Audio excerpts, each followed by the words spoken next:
Hollywood itself is a word. The word is interesting because it's a word that comes from a pagan.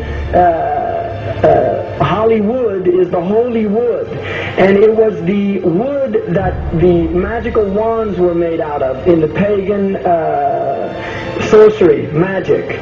And these wands were believed that the sorcerers that possessed them could put people into trances and control them. This is part of, this is symbolic, but it's also important to understand that part of what Hollywood literally does is it puts people into trances. It's a dream state. They call it the dream machine in the United States.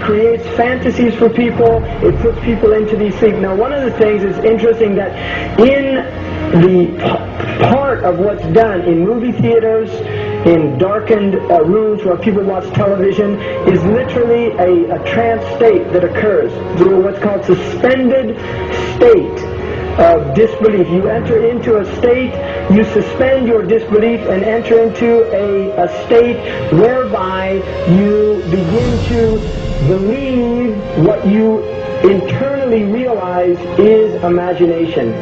It's falsehood. Films are magic. It's just magic. You go and you watch these things and people get caught up in them. People cry during films. All this catharsis that takes place in these things. Many of the films, and this is an important element in the control mechanism, is literally allow people to go and have certain type of catharsis as a purging experience. And this is why a lot of the films, especially also news and things like this is why news is very important in this culture. Everybody watches the news, they have this tragic, cathartic experience of watching the tragedies of others and then feeling safe and complacent in their own experience of the suspended state of illusory well-being. So these are very intricate and sophisticated methods. Now, I think it's dangerous, although there are elements, there's concerted efforts that take place, there's also a lot of people that have similar worldviews that aren't necessarily working together in concerted efforts.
not supposed to be up here.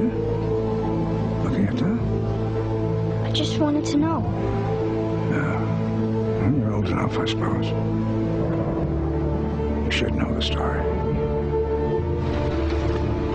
Okay, here we go. It was 1832, on a night much like this.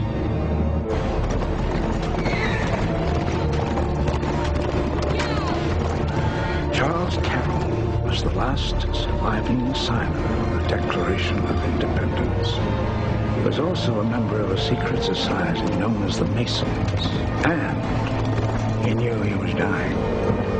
He woke up his stable boy in the middle of the night and ordered him to take him to the White House to see Andrew Jackson, because it was urgent that he speak to the president. Did he talk to him?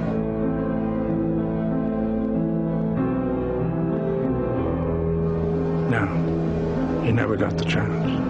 The president wasn't there that night. But Charles Carroll had a secret. So he took into his confidence the one person he could. My grandfather's grandfather, Thomas Gates. What was his secret? A treasure. A treasure beyond all imagining.